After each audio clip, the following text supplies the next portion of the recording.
Olá, estamos dando início a mais um programa Debates Le Monde Diplomatique Brasil, uma iniciativa do jornal Le Monde Diplomatique Brasil, em parceria com a TV PUC, com o canal universitário e com a TVT, a TV dos Trabalhadores. Hoje nós vamos nos aprofundar numa reflexão sobre uma questão particular, uma coisa nova que vem surgindo há alguns anos no Brasil, que é a extrema-direita. Afinal, o que pensa a extrema-direita? O que ela propõe? O que ela quer para o Brasil? Né? E para discutir esse tema, nós estamos chamando dois especialistas que eu vou apresentar agora. Eu quero apresentar para vocês o Mauro Porto. Ele é bacharel em comunicação e mestre em ciência política pela Universidade de Brasília. É doutor em comunicação pela Universidade da Califórnia, em San Diego. É professor do Departamento de Comunicação da Tulane University, em Nova Orleans, nos Estados Unidos, e é autor de 2 livros, um sobre a televisão e a política no Brasil, a Rede Globo e as interpretações de audiência, e outro que é a Media Power and Democratization em Brasil, quer dizer, o poder da mídia e a democratização no Brasil, publicado em 2012. De 2011 a 2013, ele trabalhou como oficial de programa da Fundação Ford, no Rio de Janeiro, coordenando um portfólio sobre democratização da mídia e liberdade de expressão. Ele concluiu agora o seu 3º livro, que analisa a ascensão da extrema-direita no Brasil, e é disso que nós vamos nos aproveitar particularmente, né? Ele foi professor da Universidade de Brasília, onde atuou também como coordenador do Núcleo de Estudos sobre Mídia e Política, e é associado ao Stone Center for Latin American Studies e ao Brazilian Studies Program da Tulane University. Muito obrigado, Mauro, por estar com a gente. Vamos aproveitar da sua experiência. Quero aproveitar também para apresentar para vocês uma pessoa que já é conhecida, já esteve conosco, o Leonardo Avritzer. O Leonardo é graduado em Ciências Sociais pela Universidade de Minas Gerais, Federal, fez mestrado em Ciência Política pela Universidade Federal de Minas Gerais, doutorado em Sociologia Política na New School for Social Research e pós-doutorado pelo Massachusetts Institute of Technology. Ele é professor titular atualmente da Universidade Federal de Minas Gerais e foi representante na área de coordenação do aperfeiçoamento de pessoal do nível superior, CAPES, professor visitante da USP, da Tulane University e da Universidade de Coimbra. Foi diretor da Associação Nacional de Pós-Graduação e Pesquisa em Ciências Sociais e presidente da Associação Brasileira de Ciência Política. É membro do Conselho Consultivo da International Political Science Association e também escreveu os seguintes livros: Democracy and the Public Space in América Latina, em Latin America, A Moralidade da Democracia, prêmio melhor do ano da Unpox, e Participatory Institutions in Democratic Brazil, as instituições participativas na democracia no Brasil, os desafios da participação da América Latina. Muito obrigado, El, por estar com a gente também aqui, vai ser ótimo estar com vocês dois, né? Bom, eu quero começar indo direto ao ponto e pedindo ao Leonardo Avritzer que nos dê uma ideia de, afinal, o que pensa a extrema-direita? Ela é nova no Brasil? Ela tem sua tradição? Como é que é isso, Léo? Olha, Silvio, em primeiro lugar, queria agradecer o convite, dizer que eu não só contribuo com o Le Monde, como também sou um leitor assíduo, parabenizar pelo papel que ele tem, que é muito importante no Brasil, tá? E dizer que é um prazer estar aqui também com o Mauro, um colega com o qual eu discuto questões do Brasil há muito tempo, né? Algumas décadas já. Então, primeira coisa é o seguinte: o Brasil sempre teve direita, não tem nenhuma dúvida sobre isso, né? Quando Jacques Lambert veio ao Brasil e depois escreveu aquele famoso livro Os Dois Brasis, né, um clássico, ele já falava. Mas ele tinha uma caracterização que era muito diferente do que a gente vê hoje. Então, a direita era rural, oligárquica, alguns setores atrasados da economia, né? Não é isso que nós temos hoje no Brasil, né? A gente tem uma direita que ela se modificou muito. Ela é muito mais, e ela constitui um movimento político, né, desde pelo menos 2015, Mas ela mantém algumas características. Ela é muito pouco democrática, para nós não dizermos que ela não é nem um pouco democrática. Ela tem visões muito diferentes sobre certas questões que o resto da população brasileira. Por exemplo, nas pesquisas que a gente faz, quando a gente pergunta para as pessoas se elas são a favor, quando a gente pergunta aos brasileiros o que eles acham sobre militares no governo, 80% são contra. Aliás, 60% são contra. Mas na extrema-direita brasileira, 80% são a favor. Então, são a favor dos militares no governo. E uma coisa também muito curiosa, Silvio, são altamente conspirativistas. Acreditam em teorias conspiratórias. Então, por exemplo, quando a gente pergunta, você acha que os hospitais recebem dinheiro para declarar mais mortos pela Covid? Mais de 60% acham que sim. Né?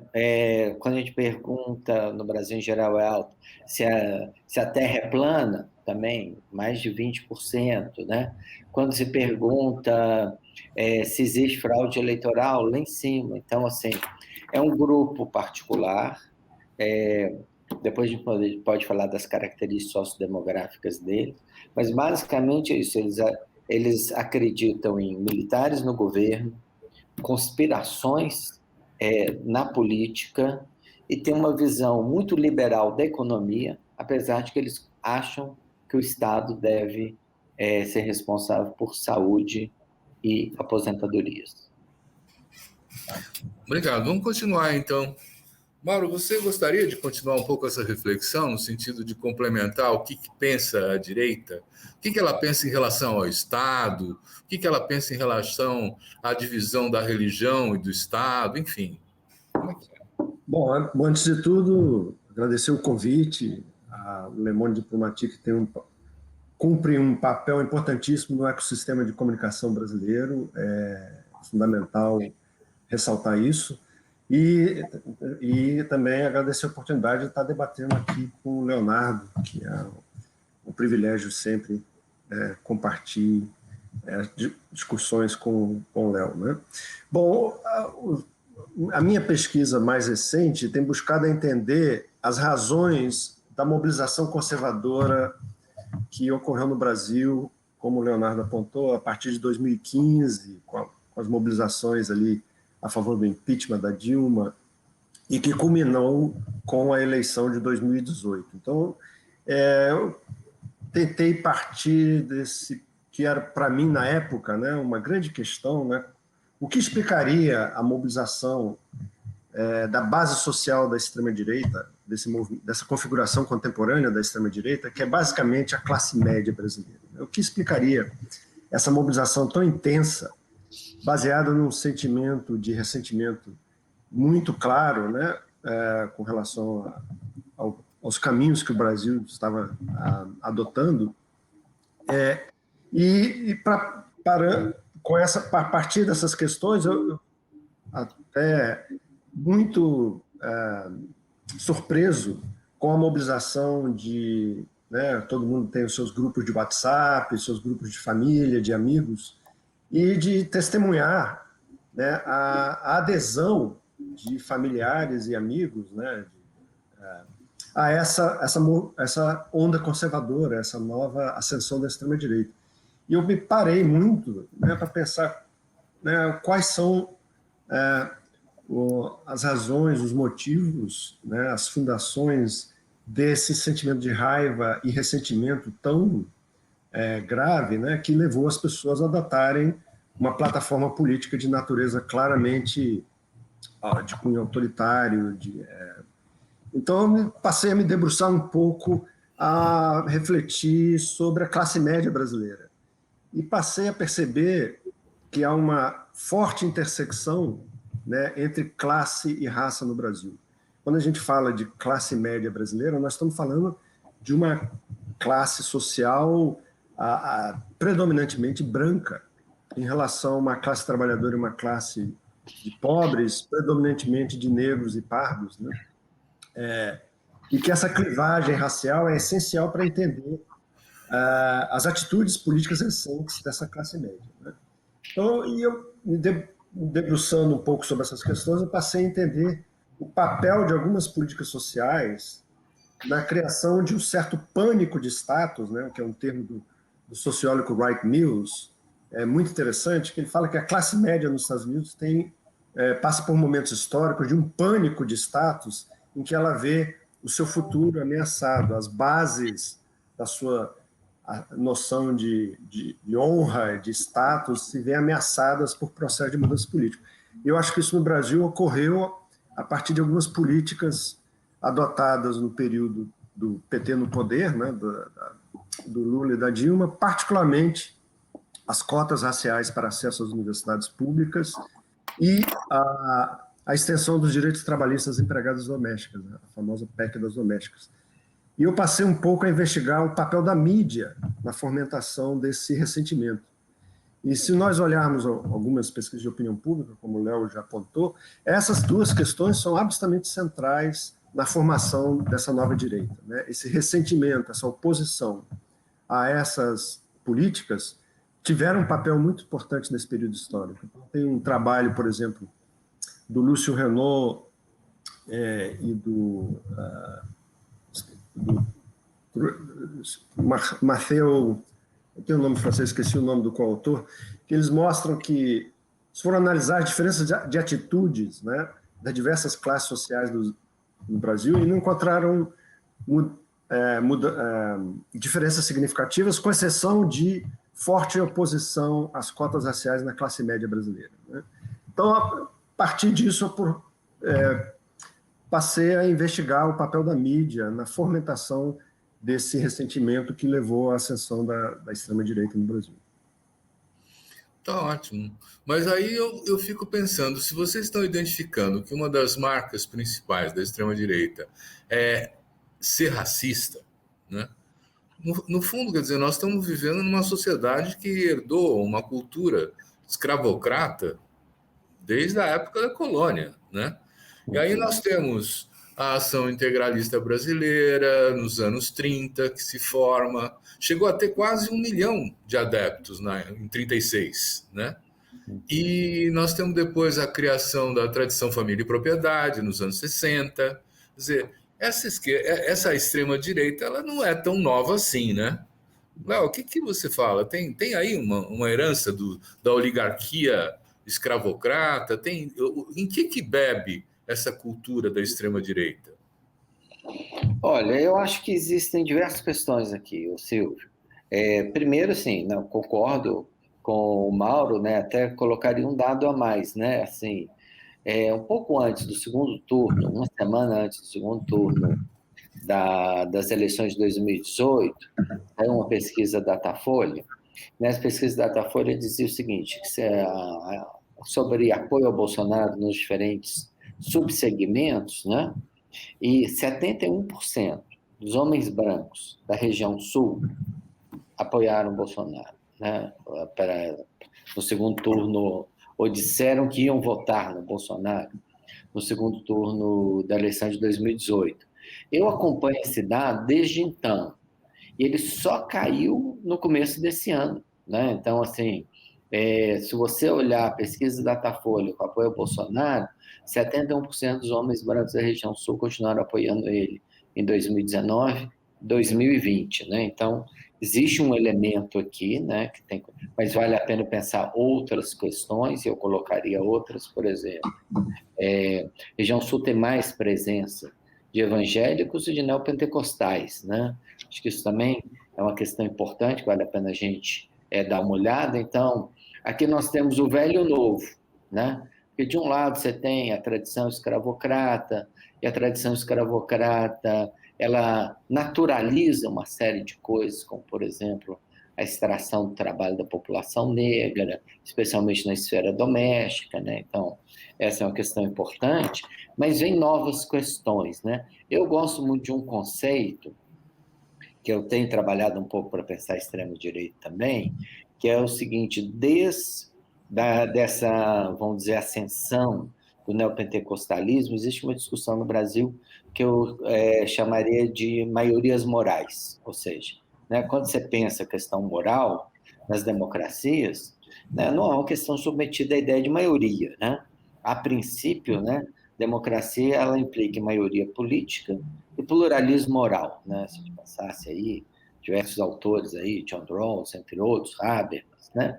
Muitos, quase todos os principais sociólogos aí do século XX vão apontar nessa direção. Existe hoje uma construção da ideia de maioria moral, né? Isso que, por exemplo, leva a essas manifestações contra exposições públicas, né? Eu mesmo acabei sofrendo aí com esse problema aí via Poder Judiciário, né? Mas nós tivemos um problema em Porto Alegre.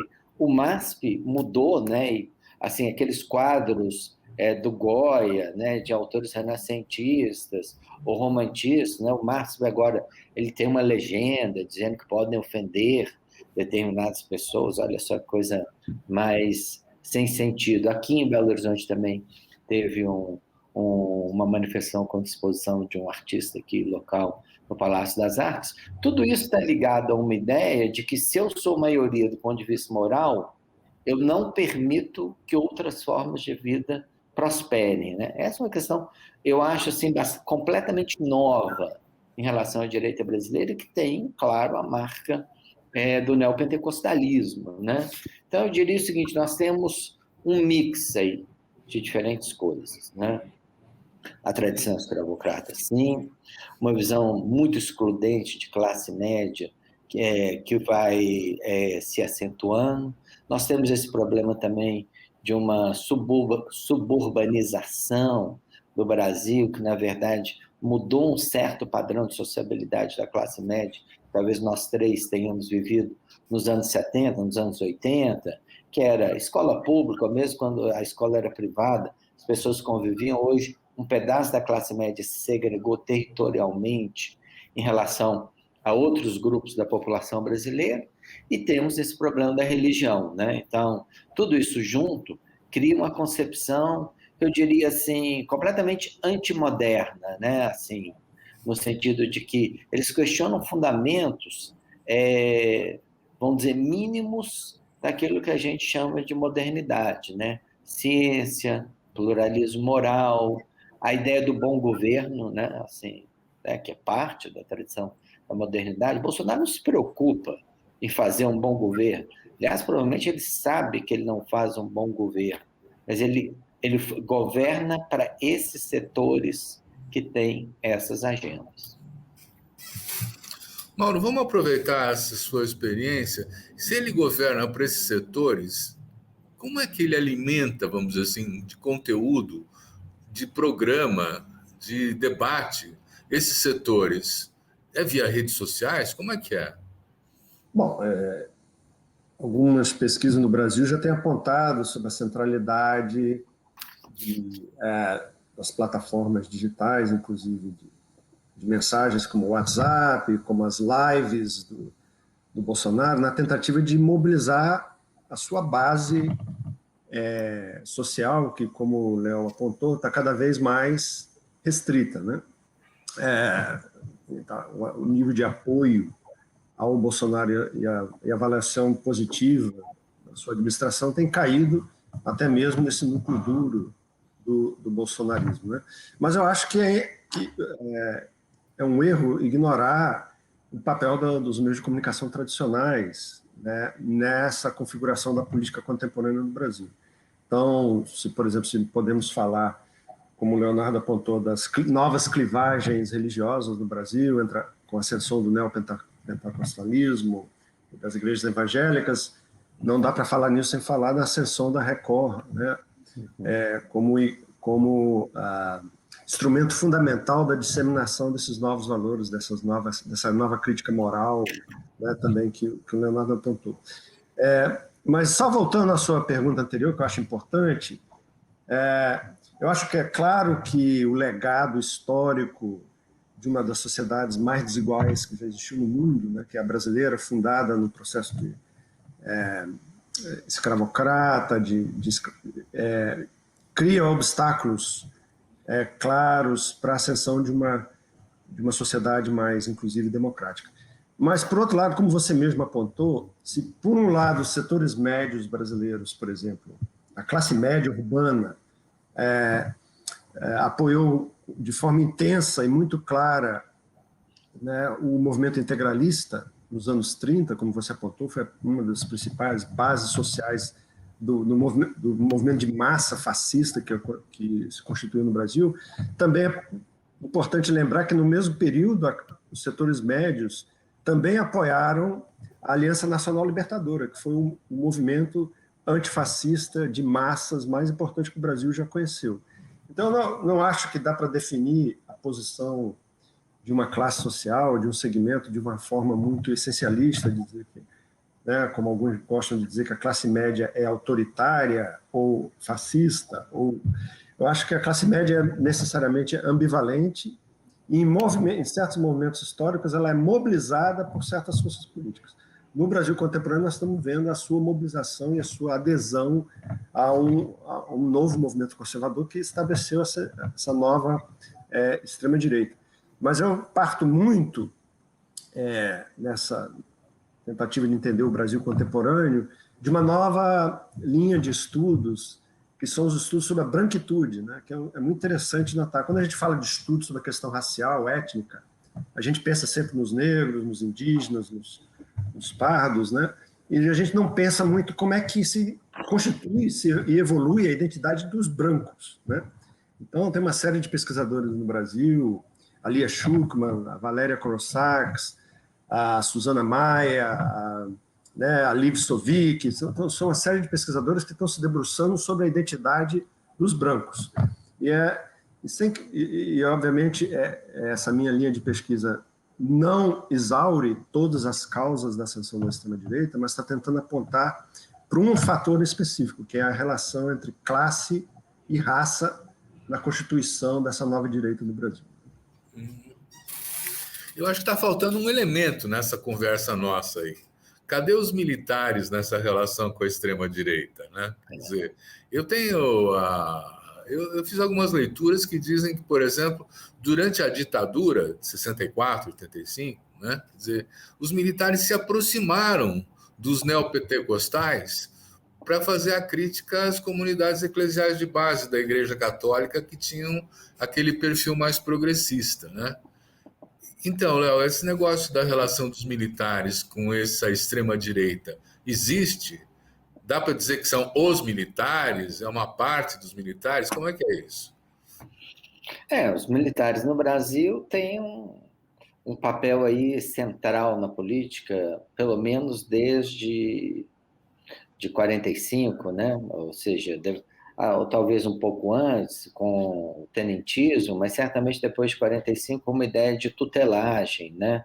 Com uma ideia de que eles são uma corporação que tem direito de veto, capacidade de atuar politicamente. E é interessante porque os militares brasileiros, o Exército Brasileiro, as Forças Armadas no Brasil, são uma instituição muito, vamos dizer, ineficiente, né? Seja do ponto de vista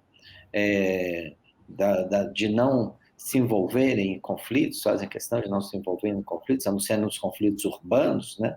Que em nenhum lugar do mundo é papel do Exército se envolver, mas também do ponto de vista tecnológico, do ponto de vista da maneira como eles formam os seus membros. Os militares, eles são completamente isolados, né? Existem alguns estudos que já mostram isso, que uma criança pode entrar numa escola militar aos 7 anos e nunca mais ter contato, vamos dizer, com a educação normal que existe no Brasil e que é muito mais, vamos dizer, cidadã, né? Com todos os seus problemas, muito mais cidadã do que a educação militar, né? Então, aquela concepção mais de formação via educação que existe em muitos países do mundo, a França, é muito importante isso, outros países da Europa, mesmo os Estados Unidos, têm uma educação pública de qualidade que compensa alguns dos elementos fortemente privatistas da sociedade norte-americana. No Brasil, não.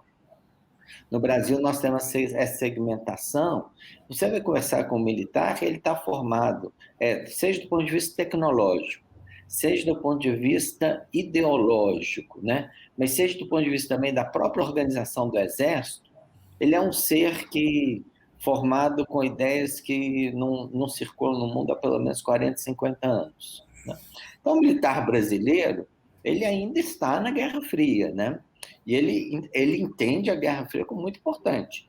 Nada melhor do que olhar para o que o próprio Jair Bolsonaro fala sobre o assunto para perceber isso. O discurso dele nas Nações Unidas, não sei se foi em 2019, 2020, né?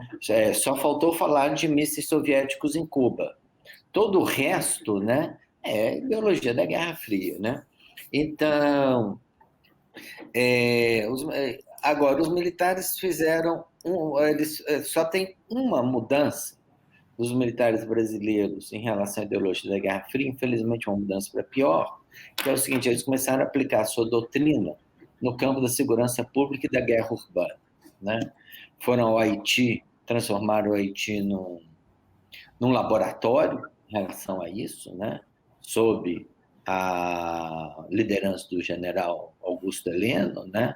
Uma das mais desastrosas operações das Nações Unidas na história das suas chamadas missões de paz é essa, né? Centrada numa favela no Haiti, que ninguém sabe com quantos mortos ela terminou, né? E dali vieram para o Rio de Janeiro, para as operações de lei e ordem, as GLOs, né? Então, essa é a única mudança dos militares, né? E agora, essa enorme presença deles no governo, né, Bolsonaro, em áreas que eles não têm a menor ideia sobre como administrar, né? Mas nós vimos isso no MEC. De repente, uma vez, um amigo meu me mandou uma lista e tinham 11 militares em cargos de primeiro escalão ou segundo escalão no MEC, as grandes secretarias, tudo mais. E no ano seguinte, isso se reproduziu no Ministério da Saúde, né? E a gente vê o seguinte: ineficiência completa, né? O problema nem seria assim, tá bom, você tem uma visão diferente, vai implantar uma visão diferente, mas não é, né? É ineficiência completa, incapacidade de fazer um Enem, incapacidade de fazer uma avaliação da pós-graduação, incapacidade de fazer uma licitação de vacinas, incapacidade de gerir uma crise como a de Manaus em janeiro desse ano, incapacidade completa, né? Então, os militares ficam, ou seja, os militares vivem num mundo à parte, né? Eu acho que a gente pode dizer isso, né? Um mundo à parte pelo tipo de formação que eles têm. Eles são impermeáveis à cultura democrática que veio aí no Brasil com a Nova República. Eu digo, impermeável é a melhor palavra mesmo, né? E nesse momento que a gente vê o seguinte: nós temos duas coisas. Eles tentam manter a sua hierarquia, né? Essa é uma questão que se coloca pelo menos desde os primeiros dias de abril, quando Bolsonaro demitiu o general Fernando Azevedo do Ministério da Defesa. Eles tentam manter a sua hierarquia, mas são chefiados por aquele que sempre desafiou a hierarquia das Forças Armadas, né? Que impôs as suas concepções, né? Então, eu diria o seguinte: os militares eles aderem à extrema-direita com uma concepção completamente ultrapassada daquilo que são as relações internacionais, os problemas internos da ordem, né? Mas essa é uma concepção de extrema-direita, bastante retrógrada, talvez mais retrógrada ainda do que a dos neopentecostais, mas ela está aí e nós estamos vendo as consequências dela, né? Então, agora você abriu uma janela para a gente perguntar para o Mauro, por exemplo, o que quer a extrema-direita do Brasil? Que projeto ela tem? Bom, como o Léo apontou, o fenômeno que constitui essa extrema-direita e das suas origens históricas é um processo complexo. Eu não pretendo aqui exaurir todos os elementos que levaram a essa nova mobilização conservadora e a ascensão da extrema-direita. O que eu tenho me debruçado mais recentemente é sobre o que eu chamo a base social principal dessa nova direita, que é a classe média. Então, eu posso falar em termos dessa dessa mobilização conservadora da classe média tradicional entre 2015 e 2018, combinando ali com a eleição do Bolsonaro, né? E o que eu tenho buscado ressaltar nesses trabalhos é que, nesse período histórico, a grande questão não é tanto um projeto nacional, né, uma visão de nação, de poder baseada em valores da extrema-direita, mas sim uma rejeição completa de mudanças sociais que o Brasil estava atravessando, né? E isso está certamente relacionada com as transformações do que o André Cinza chamou do lulismo, né? Da novo pacto político que gerou uma redução inédita nos padrões de pobreza e desigualdade brasileira a partir de políticas sociais, como a gente já conhece, né? Entre outras, o aumento do valor real do salário mínimo, o Bolsa Família, mas também a ascensão de políticas sociais baseadas no enfrentamento de uma questão historicamente negligenciada pelas elites brasileiras, que é a questão da herança racial, né, do racismo e da adoção de políticas reparatórias, como de cotas para as universidades e de enfrentamento de instituições que são centrais na reprodução dessa desigualdade, como é a disponibilidade de uma mão de obra barata para o emprego doméstico nas casas da classe média, né? Então, muito desse projeto político é sobre o que esses brasileiros não queriam, né? E eles não queriam, e eles viam essas mudanças como uma própria ameaça ao seu status enquanto classe social, enquanto projeto político, né?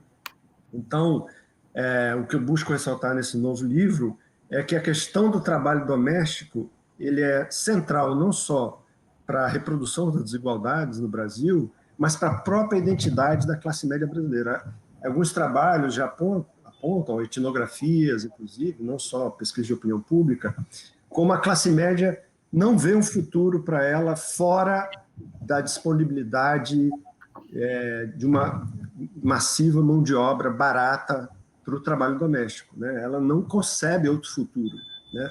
E ao não conceber outro futuro, ela vê qualquer mudança nesse setor como ameaça ao seu próprio futuro, a sua própria identidade de classe, a sua própria noção de status, né? E se vê ameaçada e isso gera um padrão um nível de ressentimento que é bastante novo na política da classe média brasileira, né? Tem uma outra novidade, né? Eu tenho a sensação de que a extrema-direita no passado ela era mais nacionalista do que é hoje. É isso, Léo? Essa é uma questão bem interessante, Silvio. Eu tenho pensado nela um pouco, sabe? Assim, certamente, se você pensar o regime de 64, ainda que isso fosse uma discussão dentro dele, mas ele se insere dentro de um projeto de desenvolvimento econômico, né? Então, assim, mesmo se você pensar que teve um Roberto Campos, um Eugênio Goodin na sombra do regime de 64, sempre foram antinacionalistas, a ideia de uma indústria nacional, desenvolvimento nacional, essa não é a ideia que prevalece em 64. Ao mesmo tempo, você tem expansão do sistema universitário, do sistema de pós-graduação, do sistema de ciência e tecnologia. O próprio Exército Brasileiro tinha projetos, ainda tem alguns, né, que ele não consegue concluir por causa da questão da ineficiência, que eu mencionei anteriormente, mas ele tinha projetos de armamentos nacionais, ainda existe projeto submarino atômico brasileiro, né? Então, tudo isso apontava numa direção, né? Eu me coloquei muito essa questão em 2018, entre o primeiro e o segundo turno, né? Bolsonaro trazendo para o seio do governo o Paulo Guedes e a agenda dele, e, ao mesmo tempo, os militares, né? Essa é uma aliança possível, né? À medida que o Paulo Guedes ele é o representante dos setores, vamos dizer, menos nacionalistas, né? da economia brasileira, né? Como fazer esse pacto, né? E aí a impressão que eu tenho é o seguinte: o Bolsonaro solucionou isso pela via do corporativismo com os militares, né? Ou seja, os militares não têm muito, não dizem muito sobre a política econômica, a não ser quando ela afeta os militares, eles são o único setor beneficiário de políticas no setor público, né? Assim, talvez junto com partes do poder judiciário, né? Então, assim, um plano de previdência especial para eles, ou promoção, novas carreiras das Forças Armadas. Agora, essa questão de o teto salarial não atingir os militares, né? Tudo isso, na verdade, são soluções corporativas para o problema, né? Mas a gente não vê os militares questionando, vamos dizer, elementos muito centrais da política brasileira com os quais eles já se identificaram, né? A enorme desnacionalização da área de petróleo e energia, que está ocorrendo agora no começo do governo Bolsonaro, entre outras coisas. Então, no final, a gente pode dizer o seguinte: os militares são conservadores em relação à democracia, corporativistas em relação ao seu papel na estrutura econômica, né? E hierárquicos em relação às atitudes das Forças Armadas. Eu acho que esse que é o mix que os militares brasileiros expressam. Tá, mas eu tenho visto assim a defesa do voto impresso, por exemplo, né? E quem começou isso foi o Trump, né? Então, essa extrema-direita, ela é internacional e ela tem uma agenda comum ou ela brota em cada país de uma maneira diferente, Mauro? Eu acho que um dos desafios aí para os pesquisadores é entender a onda conservadora que é global, né? E na ciência política, na sociologia política, em várias disciplinas, tem uma certa ideia de que esses processos ocorrem em ondas, né? A terceira onda de democratização dos anos 70, 80, a onda de esquerda na América Latina, a onda da extrema-direita. Isso é interessante porque nos incentiva a pensar esses problemas comparativamente, mas, por outro lado, pode levar ao equívoco enorme de ignorar as especificidades locais, né? Então, se nós podemos dizer que há fortes semelhanças entre a ascensão da extrema-direita no Brasil e nos Estados Unidos, como manifestada na eleição do Trump e do Bolsonaro, seria um enorme equívoco pensar que as suas causas e as suas configurações são semelhantes, porque não são, né? No caso, eu já falei do caso brasileiro, em que a principal base social dessa nova extrema-direita é a classe média tradicional. No caso dos Estados Unidos, esse ressentimento, essa raiva que gerou uma adesão a alternativas de outsider, de extrema-direita como Trump, né, tem outras razões históricas. No caso dos Estados Unidos, por exemplo, o que foi fundamental para a eleição do Trump no colégio eleitoral, né, lembramos, é sempre importante lembrar que ele perde no voto popular nas duas eleições, mas ele se torna presidente basicamente ao mudar o voto no Nordeste, Norte e Nordeste dos Estados Unidos, que é o coração industrial dos Estados Unidos, né, o Rust Belt. E ali foi uma região absolutamente devastada pelas políticas neoliberais e pelo processo de desindustrialização que ocorreu nos Estados Unidos. Então, são áreas devastadas por políticas neoliberais adotadas já na época do Reagan, mas abraçadas também pelos políticos do Partido Democrata, como Clinton e o próprio Obama. Então, as razões do ressentimento são bastante diferentes, mas nós podemos pensar em que medida há semelhanças na mobilização da raiva e do ressentimento nos dois casos, né? O curioso é que no Brasil, a extrema-direita exige a adoção do voto em papel, quando toda a argumentação da campanha do Trump foi que o voto em papel, né, particularmente o voto enviado pelo correio, o voto que aqui se permite votar com antecedência, né, que vários estados adotaram essas políticas, particularmente por causa da pandemia, né? Então, aqui o ataque é sobre o voto impresso, né? No Brasil, quer dizer, no Brasil, a defesa do voto impresso como se fosse prevenir uma suposta irregularidade nas eleições. Então, é irônico que a extrema-direita defenda, no caso brasileiro, o voto impresso, quando ele foi o alvo principal da rebelião do Trump sobre os resultados das eleições aqui nos Estados Unidos. Né? Uhum. Muito bem. Mas tem uma coisa que ainda me parece que nós precisamos botar nesse mosaico aí, tentar encaixar, né? Quer dizer, a política no Brasil, dado o seu elitismo, né, não opera sem a anuência, sem a concordância dos poderes econômicos. Eu estou falando da FEBRABAN, estou falando da Confederação Nacional da Indústria, eu estou falando da Fiesp, eu estou falando das representações do agronegócio, né? Quer dizer, extrema-direita combina hoje em dia com a conformação desses protagonistas da economia, não? Então, Silvio, primeiro, assim, essa questão que o Mauro colocou é muito interessante, né? Assim, e eu acho que combina bem com essa ideia de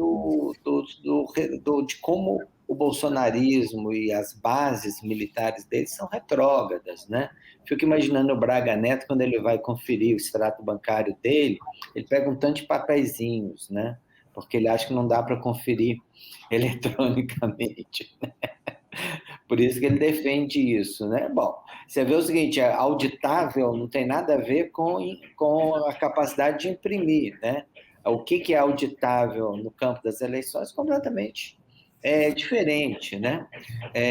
Agora, o mercado financeiro, eu acho que começa a finalmente entender que não dá para ter uma concepção de economia e de política tão atrasada quanto a do bolsonarismo, né? Eu acho que isso explica um pouco parte por que parte da mídia dos grandes jornais paulistas, especialmente o Estado de São Paulo, hoje se volta contra o Bolsonaro. O Estadão é, de fato, um representante desse sistema financeiro, muito mais que a Folha de São Paulo, não é? Então, eu diria o seguinte, o sistema financeiro percebe que chegou num limite, mas ele também tem o seu corporativismo. Qual que é o corporativismo? Processo de privatização, negócios com a privatização, com o patrimônio do setor público, parece que são mais decisivos do que um projeto econômico de longo prazo. Talvez por causa da desindustrialização do Brasil, né, que é talvez a maior do mundo em desenvolvimento, né?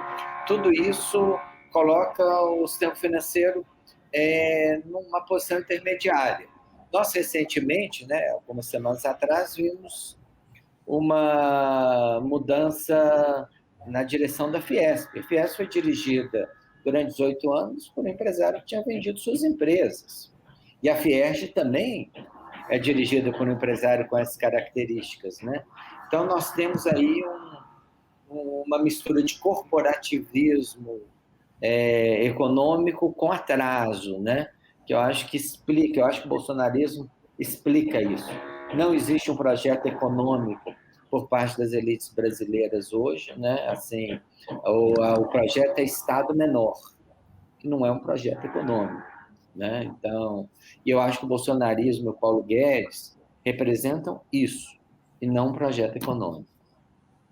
Mas o projeto econômico não é desmontar o papel do Estado, não é viabilizar essa lucratividade crescente das grandes empresas. A gente abre os jornais hoje, tem uma indicação de que os lucros das grandes empresas, do sistema financeiro, do varejo, do agronegócio, da mineração, vão muito bem, né? Mas olha só, não sei se era só para repor um pouco depois o Mauro fala.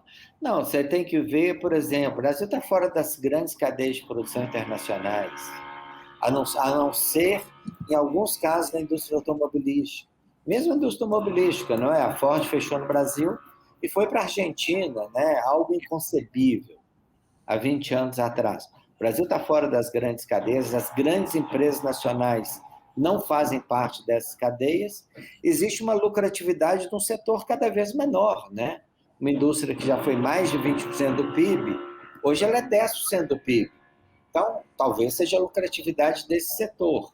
Ainda assim, né, você tem uma área enorme de desindustrialização que é difícil considerar isso um projeto econômico. Eu, pelo menos, acho. Uhum. Então, Mauro, tem aí uma questão ainda que está em aberto, né? Quer dizer, é essa ideia de que as coisas podem continuar como estão, né?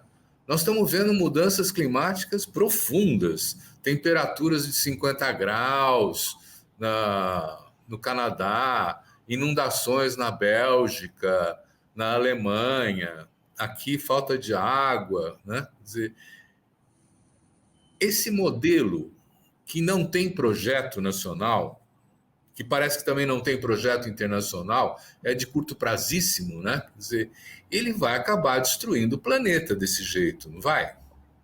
Com certeza. Mas esse é que é um dos momentos mais graves, um dos aspectos mais graves do momento político atual, é que esse novo movimento de extrema-direita, a partir de Trump nos Estados Unidos, Bolsonaro no Brasil, são movimentos, né, que eu acho que até a ênfase no fake news ela não nos permite entender a dimensão do problema, que é a completo o fato de que esses movimentos políticos ignoram não só a ciência, né, as evidências científicas, né, mas qualquer evidência sistemática de problemas sociais, de problemas ambientais, de problemas de política econômica, como o Léo apontou, e esses são movimentos políticos que eu chamaria até de esquizofrênico, né? Que a pessoa esquizofrênica é a pessoa que não reconhece e não consegue reconhecer as evidências do mundo real e trabalha com alucinações, né? O mundo da cultura política desses movimentos de extrema-direita não estão no nível do debate das evidências científicas, das mudanças climáticas, eles estão num mundo em que as evidências não importam, né? Então, e se criam essas alucinações. Isso aqui nos Estados Unidos é muito claro, né? Porque todo o movimento do Trump foi no sentido de ignorar os cientistas que tratam das mudanças climáticas, né? Ao dizer se existe aquecimento global, isso não é culpa dos humanos, né? E isso sem se preocupar e nem necessitar de nenhuma evidência empírica, assim como na pandemia, né? O completo ataque ao estabelecimento de saúde pública dos especialistas, do Dr. Fauci, né, como principal liderança na saúde pública aqui, que passa a ser atacado como alguém que está fazendo política e não ciência, né? Então, aqui ainda há, só para ter um dos focos de resistência à vacina nos Estados Unidos é aqui na Louisiana, né? Então, o governo do estado, enquanto no Brasil nós estamos tanto lutando por vacina, na semana passada o governo da Louisiana jogou fora 75 mil vacinas porque elas expiraram antes de que alguém tivesse interesse em tomar as vacinas. Então, aqui, as vacinas estão indo para o lixo, porque ainda tem muitas pessoas que se recusam a tomar a vacina. Então, esse nível de esquizofrenia, né, de ignorar as evidências dos sérios problemas que nós estamos enfrentando enquanto humanidade, inclusive, isso é um dos traços dessa nova direita, né? Gente, olha, o papo está ótimo, mas nós estamos chegando ao final. Ele passa rápido, né? Então, eu queria fazer uma pergunta para vocês, como uma forma também da gente arredondar e concluir esse momento de reflexão que a gente está tendo, né? E a pergunta vai no sentido de como é que a extrema-direita e como é possível fazer frente à extrema-direita e ao seu avanço, né? Eu deixo em aberto quem quer começar com essa resposta e agradeço. Eu vou falar muito pouco, quem sabe eu falo pouco, eu estou, assim, além dos serviços domésticos, você sabe que uma das grandes coisas da cultura escravocrata é também as obras de construção civil de baixo custo.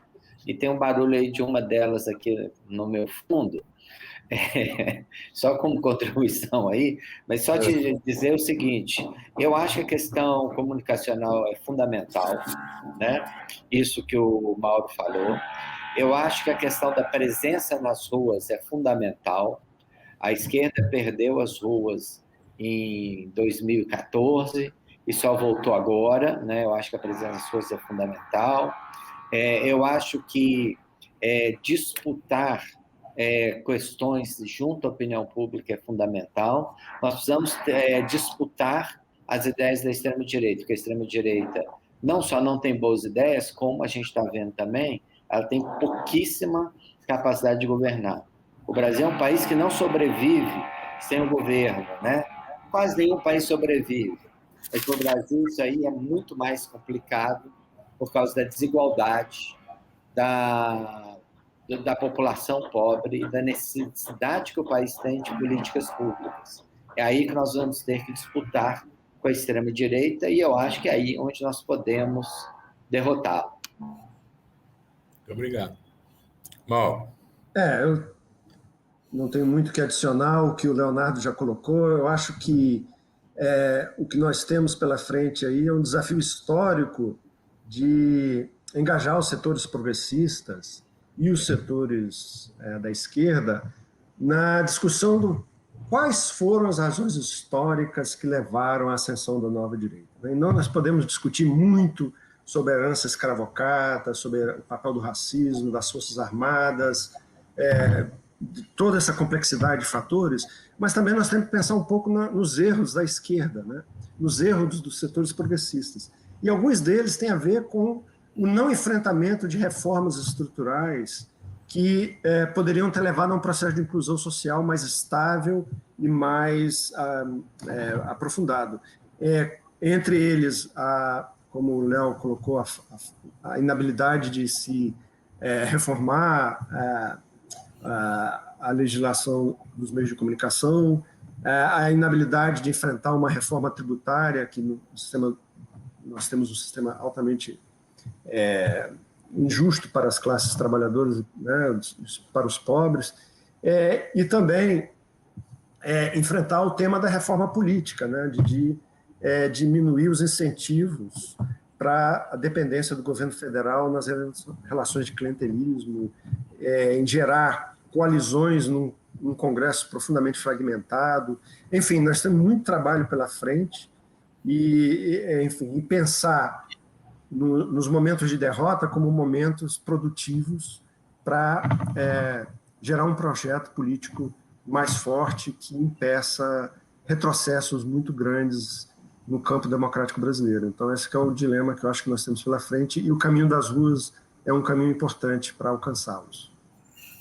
Muito obrigado. Eu quero agradecer muito ao Mauro Porto e ao Leonardo Avritzer esse papo excelente. Quero agradecer também a vocês que nos assistem e dizer que semana que vem tem mais.